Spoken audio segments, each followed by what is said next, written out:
News poll finds that independent candidate RFK Jr. actually beats both Trump and Biden in favorability, as you can see the numbers right there. And their campaigns are reacting to the growing chance that he could actually change the course of the election of 2024. That he has no path to victory. He is playing the role of spoiler candidate. He's probably the most liberal person in the race, including the Green Party. I think he's probably going to hurt Biden. I don't see him hurting me. So let's ask that man how he feels about those comments about him. Robert F. Kennedy Jr. is here now. Congratulations. Great to see you. Congratulations on getting on North Carolina. And you've named Nicole Shanahan your running mate. Yeah. That's what a lot of these states require, don't they, Robert? They need you to name a running mate ahead of time for some reason. There are 26 states where you can't start gathering signatures to get on the ballot without having a running mate first. So the announcement of Nicole as our running mate allows us now to get on those states, and we're going to move very, very quickly to get on all of them. Mm-hmm. We have a conservative base that every political party watches Fox, but a lot of conservatives like Fox. They like where you stand on vaccines, men playing in women's sports, immigration. What other conservative issues do you have that will appeal to those voters? Well, I don't look at myself as liberal or conservative. I feel like I'm common sense on issues. I think the issues that are really existential in this country are issues that are important to both political parties. The national debt is $34 trillion now. We're now spending more on servicing that debt, paying off the interest, than we pay for the military. Within 5 years, 50 cents of every dollar collected in taxes is going to go to the debt. This is unsustainable. Within 10 years, it'll be 100%. Mm-hmm. President Trump and President Biden ran up that debt. The two of them in just 4 years ran up a higher debt than all the presidents in history back to George Washington combined. And so I don't think we're going to get a change. And this is really existential for our children. The chronic disease epidemic, which now is the biggest issue in this country. 60% of our people have chronic disease. When my uncle was president, it was 6%. Mm-hmm. The cost of diabetes, when I was a kid, the typical pediatrician would see one case of diabetes in his lifetime. Today, 1 out of every 3 kids who goes into his office is pre-diabetic or diabetic. And we are paying more to treat diabetes than the entire military budget. The cost of all these chronic diseases is $4.3 trillion.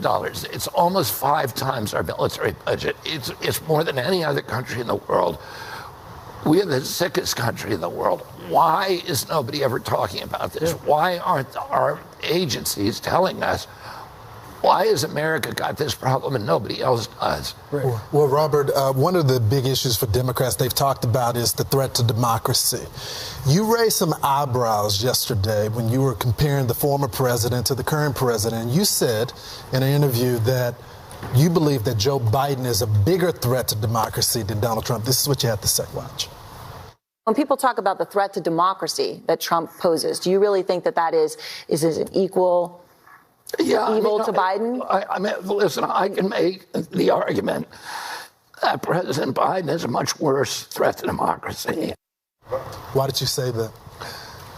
And by the way, I said I can make that argument, and I think it's an argument that we ought to be having.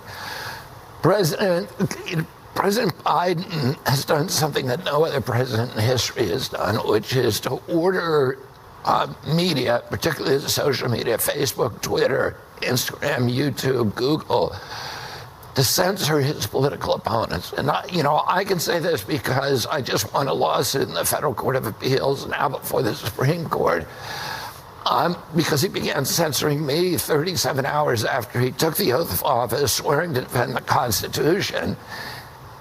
White House officials were on email with Facebook saying to them, you got to take down his post. Facebook actually pushed back and saying there's no misinformation here. This is actually what he's saying is accurate.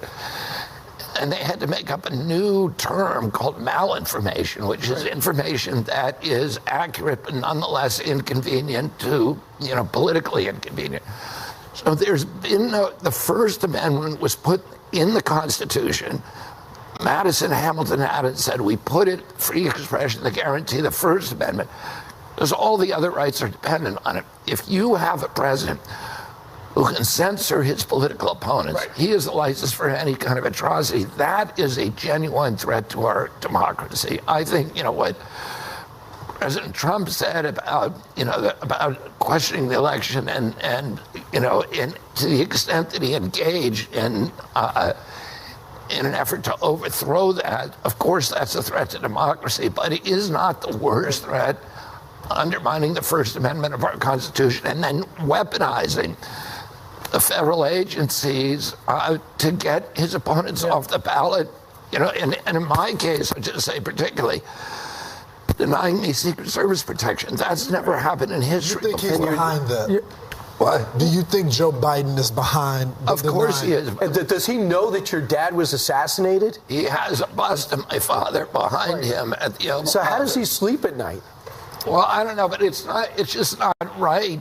All of these, the use of the courts, the use of prosecutors, the use of all these federal agencies to change our political landscape is wrong, and we should be debating about it.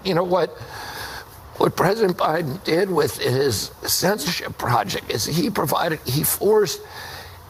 told the social media companies, we're going to withdraw, we're going to bring an antitrust case against you, and we're going to withdraw your Section 230 immunity, which is existential for those companies, if you don't give us a portal to censor. And then who did he give access to that portal? The CIA, the FBI, CISA, the IRS, NIH. So you had all these federal agencies that were now able to silence people who were questioning their policies, and that is really anti-American and anti-democratic. Bobby, let's start where we started. Let's end where we started, and that was with the fact that with the new Fox News poll, you actually beat Joe Biden and Donald Trump in favorability.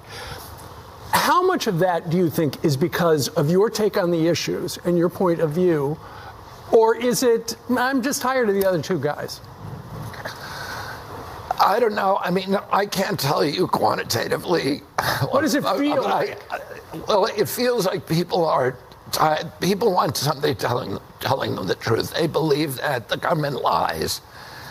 And which is true. If you don't think the government's lying to you, you're not paying attention. And this isn't, the government did not always lie to the American public. I remember when I was a kid, 80% of Americans believed that the government would never lie to them. Mm-hmm. And now 99% of the people we saw that during COVID. You made a big choice. Nicole Shanahan, 35 years old, 36 years old, very successful, extremely, very, very bright.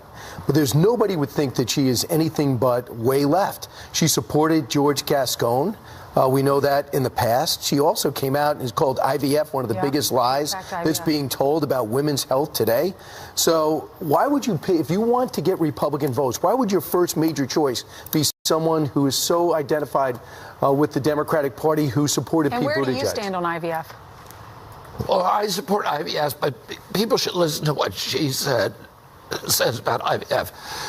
She went through IVF and had bad experiences, and what her experiences shed light on the process. She's very smart. She's obviously not against IVF in principle. It's the domination by the pharmaceutical industry of that technology and some of the bad science that she's talking about that needs to be addressed. Nicole, what about law enforcement? Nicole went under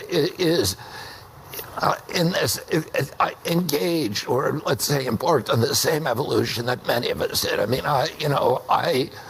my evolution about issues, for example, the border issues, my assumption that President Trump was wrong on the border until I went down and saw the border.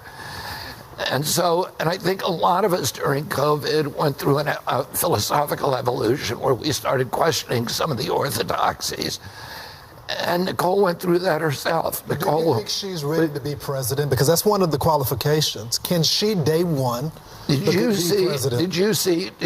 any of you watch her speech? I did. I mean, anybody who watched that speech, I think it comes away saying, this is a very, very impressive person. This is a person who I would trust. She's the embodiment of the American dream. She started out a welfare kid, food stamp kid, in an utterly impoverished family. But is she soft on crime? I mean, do we want more of this chaos in the streets? Listen, Nicole funded the recall for Ches Bowden, who was the defund the police guy in San Francisco. She's not soft on crime. She understands crime. She was the one who actually funded the successful recall of the defund the police. So she regrets giving to Gascon. She thinks that Gascon was a failure in Los Angeles. What she was dealing with, she was dealing with a very real issue, which is the problem of mass incarceration. We have the highest prison population of any country on earth, including China, which has 5 times our population. And how do you deal, it's not a good thing for America, and a lot of those are nonviolent crimes, they're marijuana offenses. And so she was she was trying to solve that issue. And I don't know whether she made some mistakes, but I know her own attitude about it has evolved significantly. Good. What was your reaction to your family? The picture was released of all of them at the White House, and they're supporting Joe Biden and not you. Your cousin said you were an embarrassment. I saw on another channel they made you watch that clip and get your reaction. And then your sister's not supporting you. I guess no one in the family is because. There's a lot of family members. How does that make you feel? Why aren't they supporting you? Well, there are a lot of family members who are supporting me. Okay. My campaign is being managed by Amaryllis Kennedy. My cousin Anthony Shriver is is a chair of my political party. My niece Carolina Shriver is running our student outreach. We have a big family, 105 of us, and a lot of them are supporting. And I don't begrudge people who don't support me. Mm-hmm. My family has a long, long relationship with Joe Biden, 40 years. I have a personal friendship with him. He has my father's bus behind him in the Oval Office. There's 5 members of my family that work in the administration, and a lot of them don't agree with me on issues like the war. They war in Ukraine. They don't agree with me on censorship. They don't agree with me on the border. So. I come from a family where every night at the dinner table, we were encouraged to debate each other and to debate with passion, informative debates, but also to love each other. And I wish you had Arnold Schwarzenegger in, and he's a Republican. Exactly. All right, good. All right. Sounds like a regular family. Right? Not everybody's always on the same page. Thanks so much for coming in. Thanks for joining. Thank you so much. You're always for welcome. having me. More Fox and Friends coming up.